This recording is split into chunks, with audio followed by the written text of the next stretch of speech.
So without further ado, let me introduce our guides for this conversation. First, I want to introduce Cheryl Johnson, who is the Weinstein Hospice Executive Director. She is an RN and a BSN, and she's going to be available for questions specifically related to Weinstein Hospice toward the end. Jenny Buckley is also a hospice and palliative care nurse with over 20 years of experience caring for individuals with serious advanced illness and their families. She is driven by her passion for helping patients navigate their illness and their experience while keeping their quality of life in mind. As founder of Jenny Buckley Care Matters, her goals include using her extensive personal and professional experience to provide guidance and resources during a family's serious illness experience. Jenny is also a cancer survivor, a blogger, and a national speaker on topics surrounding hospice and palliative care. Jenny lives in Roswell with her husband and 2 sons. Before we start, please know that we will have 10 minutes or so at the end for questions. But if you have questions as we go, please write them in the Q&A box at the bottom along your screen there, and they will be answered toward the end. Please keep these questions to be general if possible, not a specific personal experience, please. And if you have a comment about the proceedings and what's going on, please put that in the chat box. After that, I'm going to turn it over to Jenny. Thank you, Richard. Thank you, everyone, for inviting me to this special event. My heart remains with Jewish HomeLife communities. I cut my teeth in hospice with Weinstein Hospice and still have so much love and respect for the team there. And so I'm delighted to be a part of this special event. Thank you, everyone who has joined in. I know that the Atlanta Braves are in Game 3 of the NLCS, and so maybe you have me on a split screen right now, and that's completely fine and understandable. But I do want to spend, this time together being sharing with you my enthusiasm and passion for having the conversation with our loved ones about end-of-life care wishes, about decisions regarding aging and frailty, because I really feel like it is what my entire career has been based upon. I have worked in hospice and palliative care, like Richard said, for over 20 years.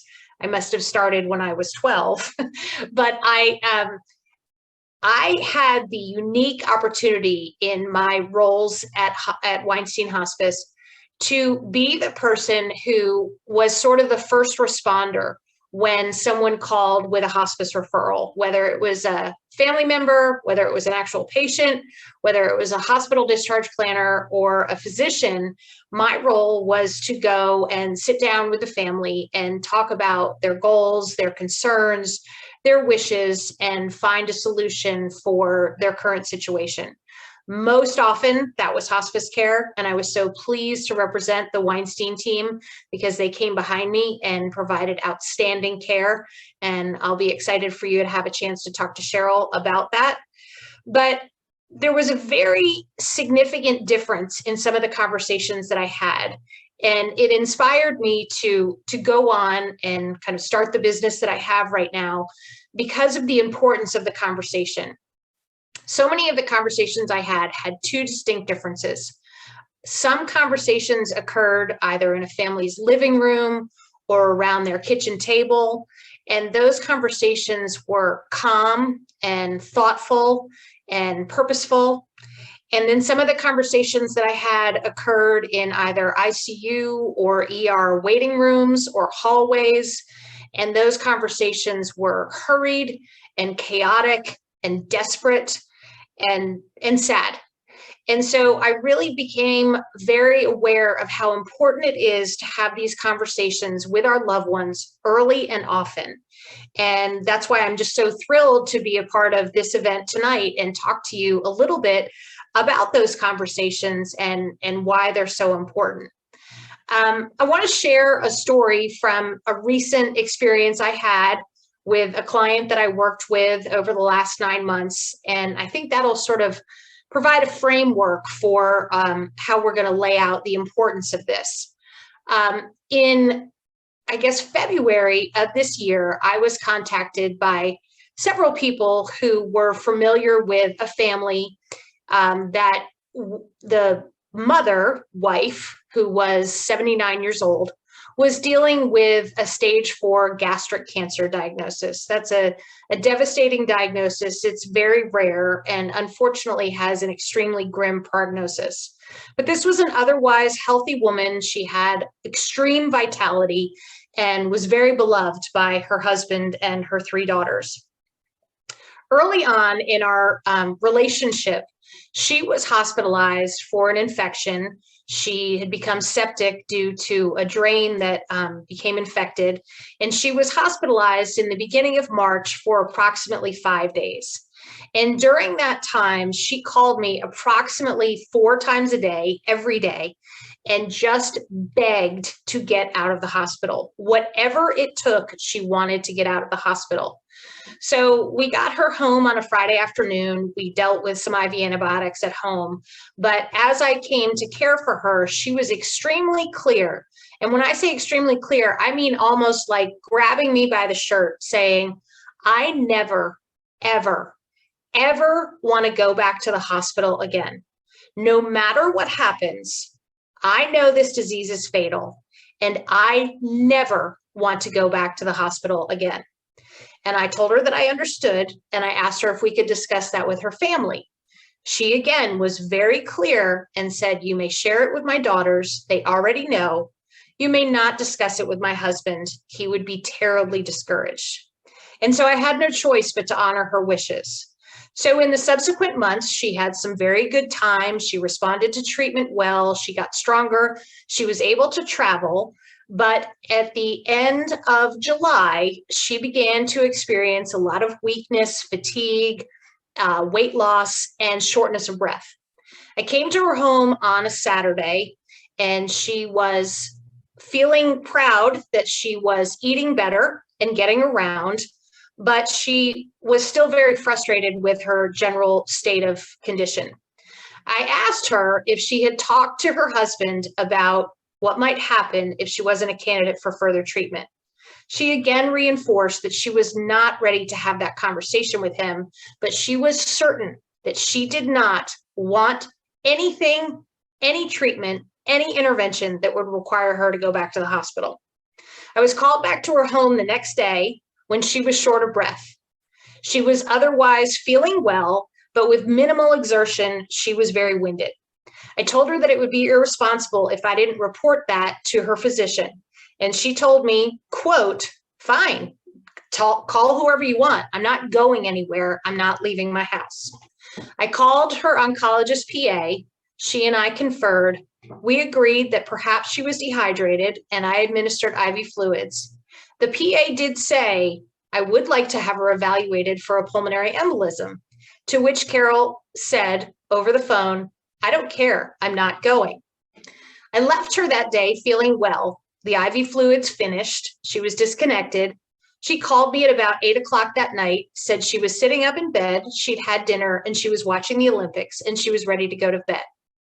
When I woke up the next morning, I found that I had several missed calls and messages. Just after she had called me, she went to the bathroom, she collapsed, and she died as a result of a pulmonary embolism. Now, the fallout from that is interesting because her wishes were granted.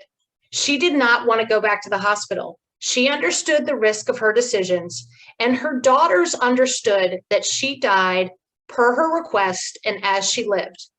Her husband, unfortunately, is dealing with very complicated grief because he did not understand her wishes. He did want her to go back to the hospital. He wanted her to live at any cost. So what I have since found in the months that followed is how complicated these feelings after the death of a loved one can be in a situation where a simple conversation, as hard as it might seem, could have saved months and months of pain. So that's just one example over a 20-year career of patients and families that I've met that have dealt with challenges and that I have been able to be on the sidelines and see, wow, they handled that conversation great, or boy, I wish they had been more clear. So with anything that we need to learn, sometimes it's really simple if we look at the who, the what, the where, the why, and the how. because this is supposed to be a teaching session. And I want all of the participants that have given their time to join us tonight to leave this session feeling better prepared to go into a conversation with their parents about end-of-life care wishes, aging, and choices. So who is it? Well, it's you. It's you. It's you, and you know it's you because you're here. You signed on tonight, and it's you with your parents. But before you have this conversation with your parents, you need to have this conversation with yourself. Sorry. You need to really understand what, in your present situation in life, what your wishes would be about end-of-life care. Because I think especially in the past 18 months, when COVID has been such a presence, we've realized that young people are just as vulnerable. And sometimes the best plans and the healthiest people have futures that get changed in an instant. So I would really encourage you, so that you could go into a conversation with your parents, with your loved ones, with your spouse, to have the conversation with yourself. And listen, I'm 50 years old, and I think I'm relatively healthy. So the choices that I might make for myself right now could be very, very different in 10, 15, 20 years. But I think all we have is this moment. So it's important that each of you have kind of an honest gut check with your own beliefs, with your own thoughts about, this would be tolerable for me, this would not be tolerable for me. So that when you approach your parents, your loved ones, whomever you want to have this conversation with, you can say with some integrity, I know these things are hard to think about. I had to think about them myself, but I know how important it is that we have an honest conversation about it.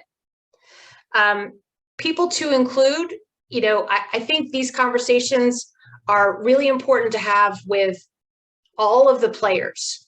So if there are siblings, if there are cousins, if there are aunts and uncles who are going to want to be in the room where it happened, have them in the room early. Because to have a conversation in private with your parents, come up with some decisions, resolutions, acclamation of wishes, and then in 5 years, 5 months, have to execute them, and everyone else that is in the waiting room is saying, wait a minute, I didn't agree to this. I think you're setting yourself up for some grief. So being a part of a family requires that the family be in attendance for the conversation. And then it's really important that the results of that conversation get recorded in writing, because no one will remember it the same. Everyone will hear the same thing, but they will hear it and remember it differently. The other thing that's really important to consider is, if you have siblings, and if you have a challenging relationship with those siblings, or if you have a different philosophy about aging and end-of-life care, that won't dramatically dissolve because you've all sat around the kitchen table and agreed to have this conversation. No one gets nicer when they die. No family relationship gets less complicated at the end of life. So I think it's just important to acknowledge that if you know ahead of time that you have siblings, family members, loved ones, what have you, who may have a difference of opinion, to bring in people to the conversation who can perhaps mediate or mitigate some of the disagreement. Because at the end of the day, there has to be an absolutely clear resolution. I don't think that sitting around a kitchen table and looking at your sibling, your older brother, who's always been kind of a bully and wanted to be the boss, and just saying, oh, well, whatever, I'll do the right thing when the time comes, is helpful when you're sitting in the ICU waiting room and mom has just had a stroke, and your brother, who has always played that role, is most certainly going to play that role again. So that's just a word to the wise. Whether or not you want to have clergy as a part of that conversation, your rabbi, your priest, what have you, that's certainly your prerogative. And sometimes people like to have this conversation with their doctor's weigh in. I don't know that it is most purposeful to have the conversation at a doctor's visit. I think that's a very sterile and rushed moment in time. And I think these conversations require a lot more intimacy and comfort. But if you want to speak to your loved one's doctor in preparation for the conversation, that's not a bad idea at all, especially if you're looking at a very specific condition and need some information about how this might progress or evolve. So that's the who of it. The when is yesterday. The when is 6 months ago, or certainly the when is now. You know, championships are won in the off season. If you are lucky enough to have a family situation where your parents are healthy, it does not mean that you are excused from having this conversation and making this effort. These conversations are most successful and best when had when everyone is healthy. So we're talking about things that aren't so pressing and people don't feel in crisis and backed up against a wall to make a challenging decision. So I really recommend that sooner rather than later, you have these conversations. The holidays are coming. Maybe that's an opportunity for all family members to get together. And I know people think, well, why ruin a special event? I might be weird, but I don't see it as ruining it. When I have seen families have these conversations, to me, it's an incredibly loving event to witness. It's a moment of connection, and there is a tremendous amount of satisfaction that comes from acknowledging and promising to honor someone's wishes. So I really don't think that if you take a minute around Thanksgiving or Hanukkah or Christmas or what have you, that you're ruining the holiday. In fact, you actually may be honoring the tradition of gift giving by taking the time to do this. I also think that sometimes current events can play in as to when. Sometimes there are things in the news that provide an opportunity for us to jump in and say, this is a good opportunity. Now, COVID was a great opportunity and continues to be. But I'm going to talk in a few minutes about General Colin Powell's recent death and how that might actually be something that resonates with people and say, hey, did you happen to see that? You know, it made me start to think ... And what would you think about ... So current events, family get-togethers are opportunities to have this conversation. But the biggest underscore about the point of when is don't wait. Please don't wait, because you could wait a week and then wish, and then something unexpected happened and I wish I had done it before now. Again, the goal is around the kitchen table or the coffee table, not in the waiting room and not in the hallway at the hospital. The where is pretty simple. The where is a place where people can feel comfortable, where family members can feel like they can take their time, and most importantly, where the participants of the conversation can make eye contact. So even if you have the opportunity to play golf with your dad on a weekly basis, or meet your mom for a mahjong game every so often, it's nice that you have those opportunities to get together. And that might be a time where you could mention the desire to have a conversation like this, but it is something that you should make an appointment for, set some time aside, because it is that important. It really does deserve that kind of attention. Having these kind of conversations on the fly will be a sure recipe for having them not taken seriously and not done effectively. The other thing about the where and the when is sometimes family members aren't ready to participate.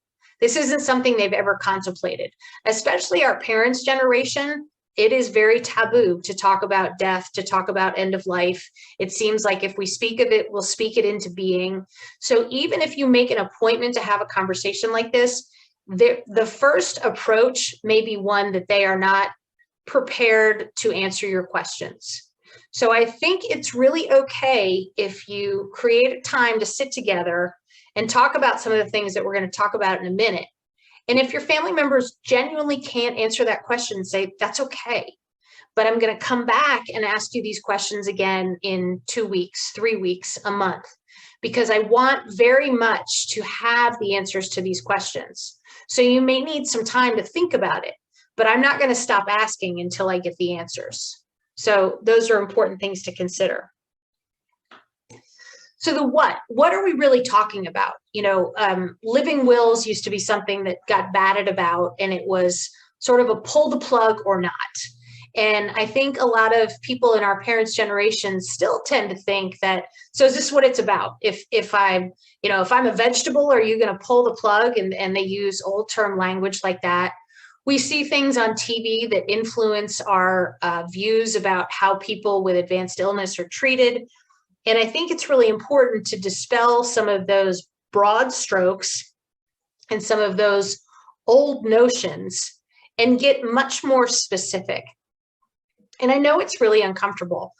Dear sweet Mr. Rogers had a wonderful quote that actually got included in the movie that was made about him a few years ago. And he shared it at the moment where he had visited someone on their deathbed and then was sitting with the family in follow-up. And what he said, and I don't know in real life if this is actually when he said it, but the quote still bears mentioning. He said, anything that's human is mentionable, and anything that's mentionable can be more manageable. When we talk about our feelings, they become less overwhelming, less upsetting, and less scary. Mr. Rogers had such a sensitive, pragmatic, true approach. And I think his thoughts as it applies to this conversation are so relevant. This is a human thing. End of life is part of the human experience. None of us are getting out of here alive. The great goal is to have a soft and dignified landing. And so that's part of the human experience, and therefore it is mentionable. And if it's mentionable, it's manageable. And I can imagine that many of you that are listening tonight can picture your mother or your father or both sitting down with you and just absolutely outraged.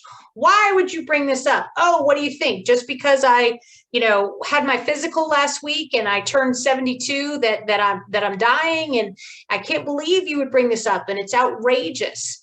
And it's terrifying for them. But I think it's part of the human experience that has to be mentionable. And I think if we, as loved ones, stand our ground and say, we need to talk about this, because I, as your child, feel incredibly overwhelmed. You cared for me when I needed help, when I was an infant. It's now going to be my responsibility to care for you. I can't blow it. That feels extremely overwhelming unless you talk to me about what's important. And I think it's that kind of heart on your sleeve, absolute vulnerability, transparent, that needs to be laid down so that you can get your parents' attention. I can only imagine mine, who are my biggest fans, but they weren't going to watch tonight because they're like, oh, I know, you always talk about that. But we have had this conversation, and they participated extremely begrudgingly. Now, I'm their youngest daughter. I've made my career about this, but they still hate the thought of the conversation. Meanwhile, my dad's a 2-time cancer survivor. My mom's a 1-time cancer survivor.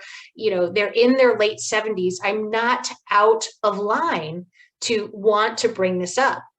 I think the benefit of my experience, which is so clear and acute, and what I'm trying to share with the participants, is I have seen end of life go so well and go so bad. And when it goes so well, it's still sad. But the beauty is that the family that survives, the loved ones that survive, get to go forward and grieve. But they grieve with a narrative that includes how their loved ones lived. When it goes so bad, the only thing that they can go forward and tell the story of is how bad it was when they died. Recently I had the opportunity to go see Hamilton at the Fox. I was late to the Hamilton story, but I watched it when it came out on Disney Plus this July, and then I just was completely addicted to it and was delighted to be able to see it in person this past September. I think there are so many incredible things about that play that, and probably many of you have seen it either in person or listened to the soundtrack.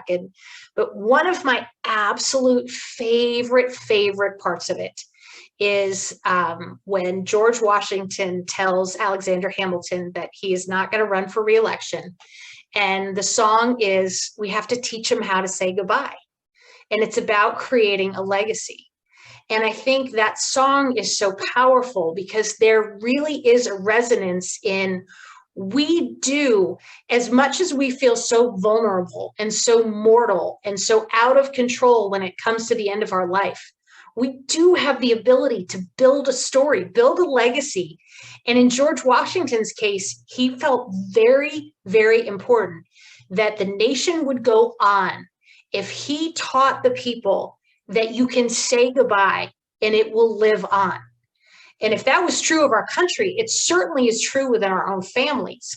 So I think there again is an example of a really teachable, easy, non-confrontational approach to, Mom, Dad, how do you want to say goodbye? How are we going to tell your story? And so it just depends on what resonates. But so let's talk about, recently in the news, and I will certainly admit, I don't watch a lot of news. In the last year, watching news has been really difficult for people's mental health. So I do take it in bits and pieces. And if I don't know all the details of what I'm about to say, please forgive me. But what I do know is that yesterday, General Colin Powell passed away at the age of 84. And he certainly lived a tremendous life. And he died, as the news would say, as a result of COVID. But we also know that General Powell had multiple myeloma and Parkinson's disease. So I would say that he really didn't die of COVID. And I don't mean to get political or suggestive or have any kind of conversation about how media presents things.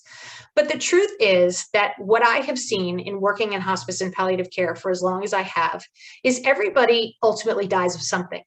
In fact, our last medical director, Dr. Richter, God love him, used to always say, Jenny, everyone dies of respiratory failure. We all stop breathing eventually. So, yes, General Powell did have a COVID infection and he died. Would he have died of COVID had he not had multiple myeloma? Would he have been vulnerable to it? I don't know. I'm not his doctor. I'm not his nurse. I wasn't there to say. But what I would say that's really important about his experience is, here's the thing. More than likely, General Powell had had a conversation with his wife, with his family about, look, if this multiple myeloma doesn't go so well, ultimately I'll stop treatment or whatever he was doing, and we might consider hospice. And then boom, in came COVID. And all of a sudden, the decisions about hospitalization, ventilation, antibiotics, steroids, those probably came in for his family hot and fast. And they were like, wait a minute. We had talked about multiple myeloma. We had talked about Parkinson's. We knew he was 84, but we weren't ready to make this decision today. And just like the patient that I talked about before, she had gastric cancer. Now, she probably died technically of a pulmonary embolism. Would she have had that pulmonary embolism if she didn't have cancer? No, probably not. So the point is that we have to prepare for unexpected eventualities, because those are the things that'll muck us up. It's not easy, but it's simple to sit around the table with our loved ones and say, well, if I have an advanced cancer and I've done the treatment and I still have the cancer, then probably I'd want to stay home, call hospice, be comfortable. Everybody wants to just pass away in their sleep. It's called a king's death, and it rarely happens. The thing of it is, sentinel events come in without preparation.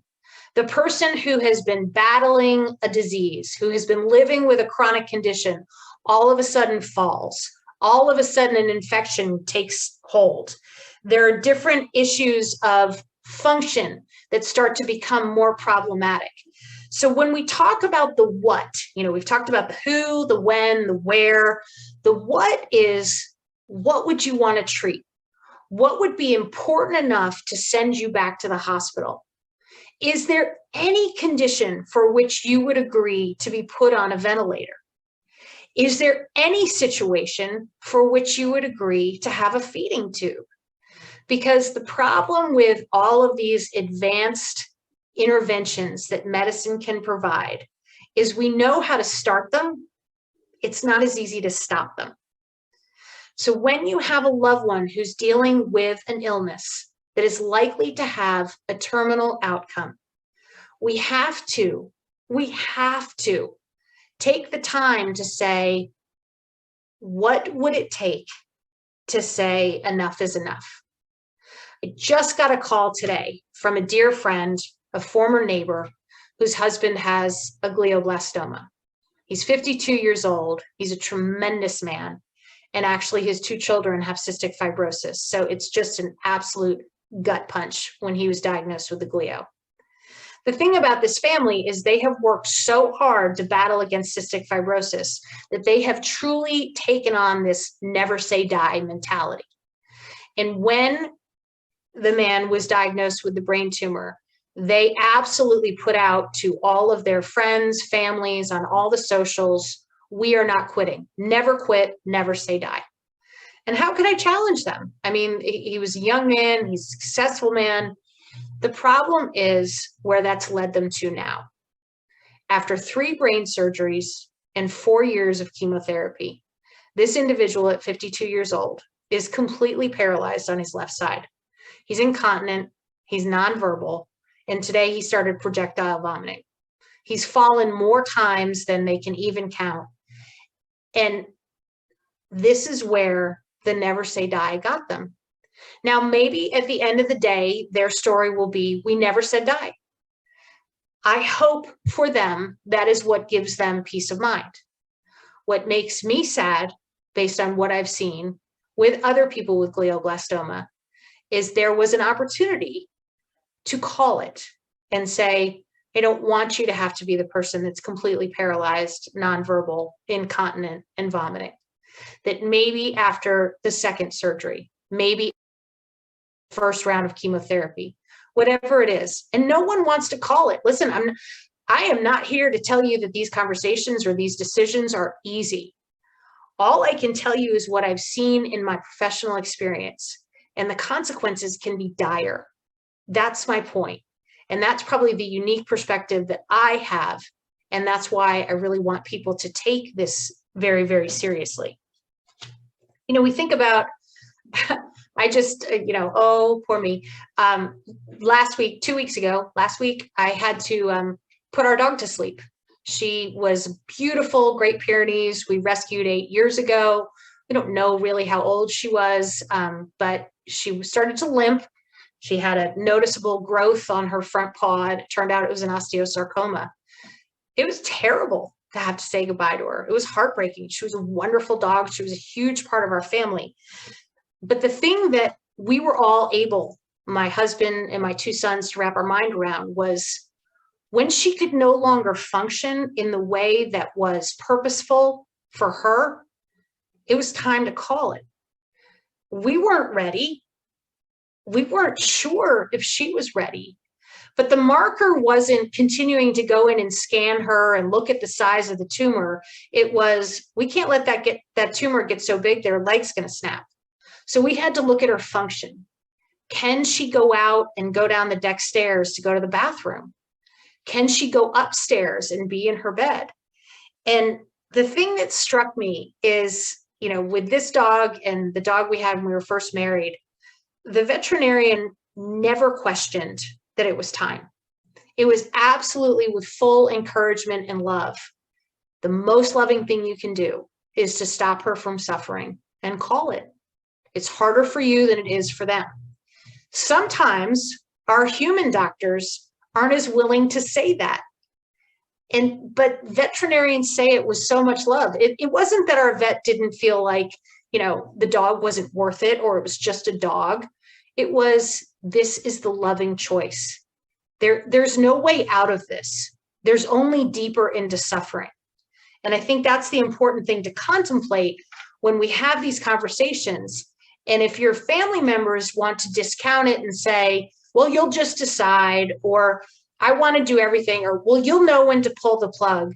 I really encourage you to circle back and say, it's about more than that. If you can't climb the stairs, mom, dad, if you're incontinent and can't go to the golf course without wearing a diaper, if you can't swallow regular food, what would you want us to decide in terms of your treatment choices? Where would you want to be?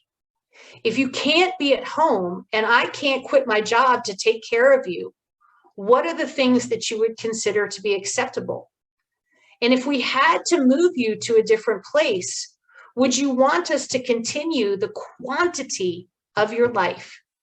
Or once you leave our home, is that the beginning of the end for you?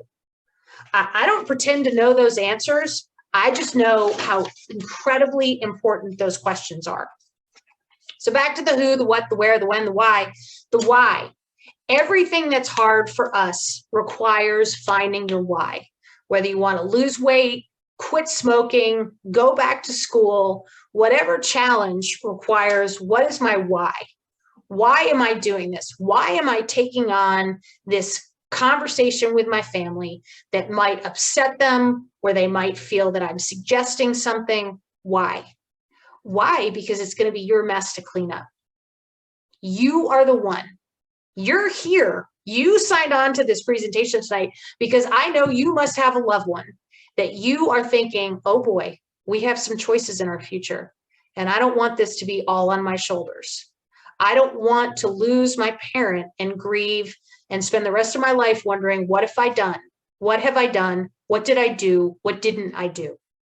So I know you really know your why. You know, another really relevant current events thing that has come out is Katie Couric is coming out with her memoir. I think it comes out next week, but she's already on the media tour. And if you recall, Katie Couric lost her husband to colon cancer when he was 42 years old. She was the anchor of the Today Show. She had 2 young daughters, and it was quick and awful.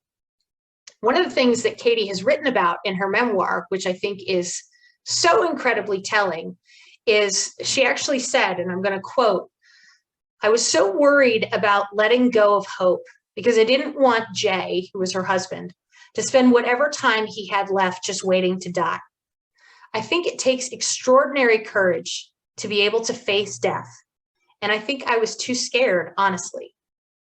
So she admits that the incredible life that she's led following Jay's death, all the incredible things that she's been able to do personally and professionally, and she's remarried and very happy. But she is the first to say that she has tremendous regret because she didn't have the language. And she didn't have, she says she didn't have the courage. I say she probably didn't have the support. She maybe didn't have someone to put their arm around her shoulder and say, Katie, you might want to have another conversation with Jay. You might want to take this opportunity because you have 2 daughters that are looking at you right now, and this isn't going well. And that's hard. And it has been my entire career in hospice for the last 20 plus years to battle against, oh, well, hospice is when you've given up hope. Well, there's no hope. There's always hope. There's things to hope for. There's a whole conversation about hoping for prolongation of life, hoping for a peaceful death. There are things to hope for, but hoping for something that isn't going to happen can lead to bad outcomes. And hope in and of itself, I hope this is going to turn out differently, isn't a good plan. Hope isn't a plan. So I don't believe that talking about hospice, talking about end of life, talking about choices is giving up hope. I think it's actually incredibly hopeful. It's hopeful that you can grant someone's wishes. But I think Katie, who has seen a lot and knows a lot, says, she was too scared, and she has deep, deep regret about that. So why do we have these conversations? Because when the time comes, you want to be able to make informed choices for your loved one, whether or not to tube feed, whether or not to give IV fluids, whether or not to hospitalize, whether or not to ventilate. You want to be able to have informed choices. You want to be able to speak up for better symptom management. Sometimes treatment creates as much havoc as the disease itself. So what are we really looking for? And that's important to contemplate. And then certainly the opportunity for end-of-life care. There's so much conversation right now about staffing shortages and how hospice is no different than many other organizations in dealing with, nursing shortages and lack of care. But the bottom line is the median amount of days that people spend on hospice care is 18 days. 18. That's 2 weeks and 4 days. Can you imagine dealing with a chronic or terminal or serious illness, and the only time that you get the chance to sit back and say, okay, make me comfortable, is 18 days? We wait way, way too long. And we wait too long because we haven't had these conversations. We haven't prepared our loved ones to say, you know what? It's okay to cry mercy. It's okay with me to say, I don't want to do that anymore. I don't want to live life like this. And it's okay because I have another alternative. So the how, there are so many resources, and Shari is going to put in the chat some of the things that, we use. First of all, at the bare minimum, I encourage each of you, if you haven't done already, to go ahead and Google the Georgia Advanced Directive for Healthcare. There are some really essential questions in there. This is a document that you can complete with your loved ones. That's a good springboard for conversation about what your wishes would be regarding resuscitative measures, regarding IV antibiotics, regarding nutrition and hydration. It's certainly not all inclusive, but it is an absolute great start. And then once you get that document completed, and you don't need a lawyer to do it, you need to have a copy, your loved ones need to have a copy, your doctor needs to have a copy, you need to staple a copy to the cat and her collar. Everyone needs to have a copy so that when the crisis comes, there's no question about what the wishes are, that it's in writing. Another great tool to use, and Shari will put this, is this wonderful, wonderful book, which I guess you can't see with my screen. It's called Being Mortal. It's written by oncological surgeon Atul Gawande. There's also an accompanying PBS documentary that you can find on YouTube. And this is a gentleman who went through an illness journey with his own father, and then really looked at his experience as a physician and examined how we do and we don't have these conversations, and why we all have to get better about it. If you have any question about how hard it is to be a caregiver in the world today, I highly recommend Already Toast by Kate Washington. She's a reporter for the New York Times. She went through a cancer experience with her husband, and she details in explicit fashion how challenging it is to care for a loved one. And even when you want to honor every single wish, there is not the funding and the support for caregivers that we wish there were in this country. And so it's a tremendous, tremendous challenge. I think that it's really important to continue to acknowledge that these conversations are uncomfortable, and to allow people to take some time to reflect on what their wishes are, and then regroup. Give them the opportunity to remember experiences with their parents, their friends. It's always a very helpful springboard to be like, do you remember Mr. Smith down the road when he had the heart attack on the tennis court? And then all of a sudden, ... Dad, that seems really bad. I want to make sure that if something like that happened to you, that I could be your voice so that your wishes would be honored. Because that puts it into a frame of reference for people. We've all, again, none of us are getting out of here alive. We've all had family members die. We've had friends die. We've had people die after long illnesses. We've had people that we know die unexpectedly. And I think it's important to circle back and say, if that were you, what about that experience would be positive? Or what about that experience would be terrible? Because I want to make sure that when it comes your time, I can do the very best possible for you. I think it's also really important when you have these conversations to consider, like I said, function. We talk a lot about medical models. Would you want this treatment? Would you want to consider chemo? Would you want to be on a ventilator? Would you want surgery? And those are important conversations to have, but we also have to clue into, what if you couldn't live in your own home anymore? What if you couldn't make it to the bathroom? What if you didn't know who your caregivers were? What if we had to bring someone from the outside to care for you? What then, if that were your circumstance, would it change about your wishes for longevity or treatment? Because function is really what drives the end. Illnesses create the loss of function, but the loss of function is really what creates the loss of self and the loss of dignity.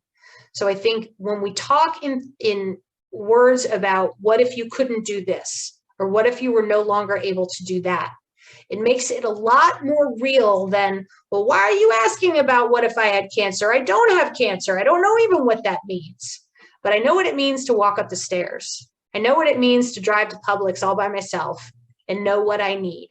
So I think when we have these conversations, if we bring it back to what if you could, what if you couldn't? What would be the thing that you would be willing to hold on for no matter what, and what constitutes suffering for you?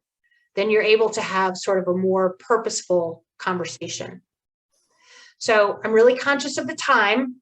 Yes. We have about 10 more minutes, and I want to, I know you've heard my voice, so I'm sorry. I'm very passionate about this. I want to invite questions. I want to invite Cheryl to have the opportunity to weigh in. And I just hope some of what I shared was helpful. Well, we're going to have a couple questions specifically for Cheryl in a moment. But Jenny, I wanted to ask you, our audience tonight is a relatively younger audience in their 40s and up. And this audience has probably never been a caregiver for their parents. And if this conversation is the very first time that they act like a caregiver, it could be a very difficult situation. I mean, is that anything to alleviate that in your mind? No, I think that's certainly fair. And I think the first step in that is acknowledging the challenge of it. Mom and Dad, I have no idea what lies ahead. I've never done this. I think that, maybe for some of the participants, if you've had a child, if you've had an infant that requires 24/7 care and is incontinent and requires assistance with all activities of daily living, you've had a snapshot of the challenge. And you did that when you were younger, and you did that with a promise of a future. It's every bit as challenging, and more so when you're doing it with someone who's elderly, someone who's dealing with something that probably won't ultimately be able to go away or be fixed. But I think there's lots of things that we can find. Again, this book, Already Toast, if you don't have any sense of how challenging it might be to be a caregiver, you might want to read it. There's a wonderful series on Netflix called Lenox Hill, which is a 9-part documentary that follows 4 doctors at Lenox Hill Hospital. And 2 in particular are neurosurgeons, and they really focus on some challenging diagnoses and family situations. So I think there's plenty of ways to see how difficult it can be to be a caregiver. And then I think just being honest and saying, I have no idea, but I know right now, and I know as a hospice nurse, I know probably more about it than most people. I also know I work full time. I have 2 teenage sons. I have a husband that works. I have a house to maintain. I'm eyes wide open that taking on another caregiving responsibility in my life would be an amazing, unbelievable, incredibly difficult challenge. Yeah. So one more specific question, and then I'm going to ask Cheryl some specific questions about hospice. Yeah. So you sit down with your parents, you get your siblings involved, you're at the kitchen table. What are the questions? How do you start this thing? I mean, is there a checklist? Is there some sort of way to begin this conversation? I think you basically covered it, but I just, No, that's fair. And my philosophy has always been to not give people a script, because if you give someone a script and then they go off script, they feel like it's gone wrong. I think it is a lay your cards on the table kind of look, we're in a moment of wellness. We're lucky. We've seen our country go through a pandemic where people have lost their lives unexpectedly, and we're eyes wide open that, not every day is guaranteed. Mom and Dad, I need to understand what you might want me to say on your behalf if all of a sudden you weren't able to speak for yourself, you weren't able to feed yourself, you weren't able to walk, you weren't able to get yourself to the bathroom. Again, I think if you bring it down more to function as opposed to, the Georgia Advanced Directive will go through some of the basic medical tick-offs that you just want to have covered. But you get a lot more open and real when you start to talk about what if you couldn't do this, or what if you were no longer able to participate in that. Because if you start to say, well, if your heart disease became blah, blah, blah, or if you were to get diagnosed with pancreatic cancer, it becomes imaginary and it isn't as maybe pertinent as if it's, well, I do know I walk. And if I couldn't walk, all the things that might change for me. So go through the activities of daily living. What if you couldn't get yourself out of bed? What if you couldn't brush your own teeth? What if you couldn't make it to the bathroom in time? Starting with those kind of things, and where would you want to be? And who would you want to have take care of you? And what if that person couldn't take care of you? That's where you start to hit the open road in terms of getting a sense of what your loved one might want for their future. Okay. That's my 2 cents. Cheryl, we have a couple of questions specifically about Weinstein Hospice and end-of-life care. There's a question about. Thank you. So there's a question about morphine. Is there another drug that doesn't suppress breathing that can be can provide pain, care for pain and comfort? It can be comforting for the pain. And then the second one is under Weinstein Hospice, when the loved one passed, do you call the funeral home directly, or who does that, and all that kind of stuff? How does it work? Okay, yeah, great questions. So there are different types of pain medications, morphine being on the opioids and, depress the respiratory system, backing up the gut, dealing with constipation, things like that, versus medications like Tylenol, ibuprofen, things that typically will not make you too sleepy, but can provide some pain relief. So the reason why there is a range of options is because one, or several reasons really, what is the type of pain? How severe is it?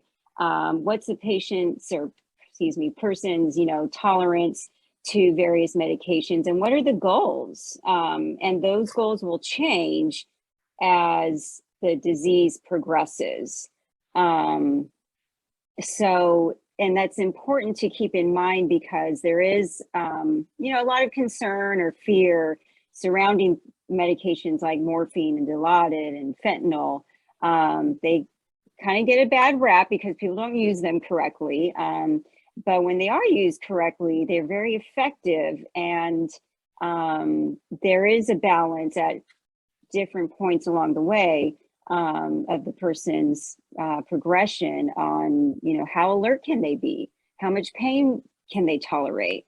And having the expectation that some people will need stronger medication because of how severe the pain may be, and it will make them sleepy and things like that. So that's where it's really important to keep usually the hospice team at that point, when you're talking about using those meds, to stay engaged with them, let them know what your concerns are, how there could be a step-like fashion, and not just jump from, one medication to the other. There is, specific rationale why we would use one medication over the other. So the short answer is yes, but the longer answer is what are the goals at that time, and having an understanding that how those medications are used will probably change over time. And with the second question, who contacts the funeral home?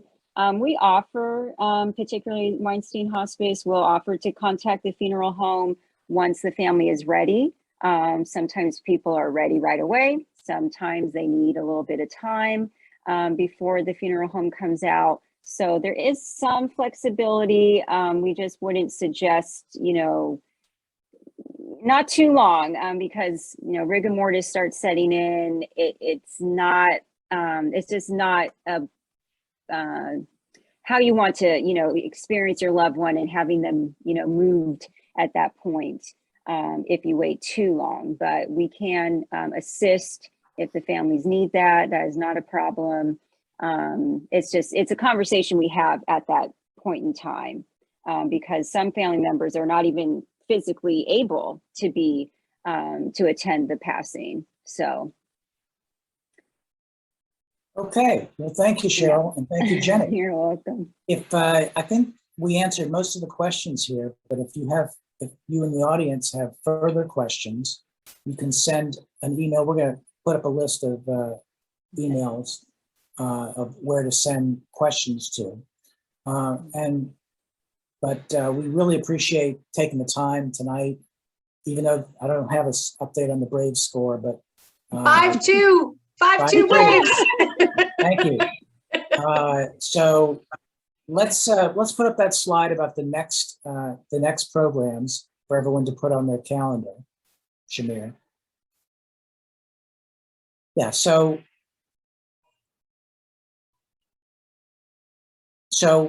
we have a little bit of a break.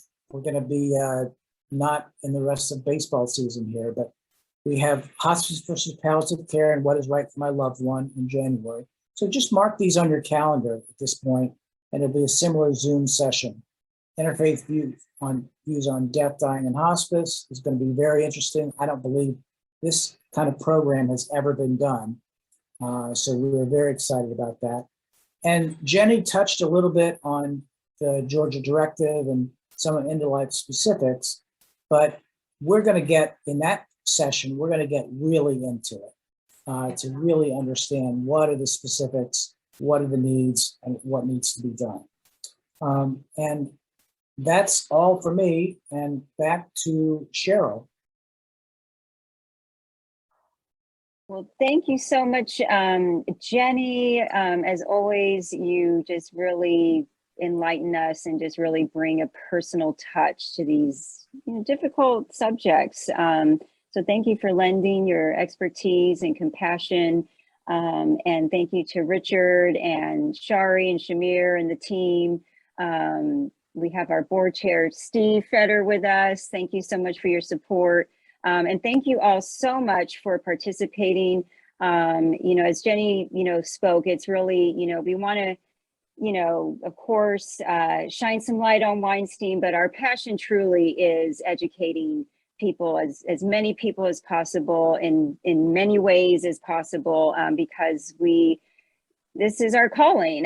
This is what we're passionate about, and it affects all of us. And we just really can't stress enough, like, these kind of conversations and soliciting people like Jenny, people that that have gone through it, and that you don't have to go through it alone.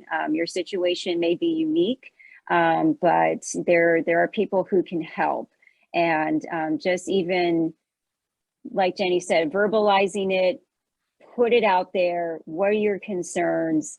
There are people that can help guide you, and you can then make, the most informed decision for you and your family. And we are always happy to help families with that. You're more than welcome to call us anytime.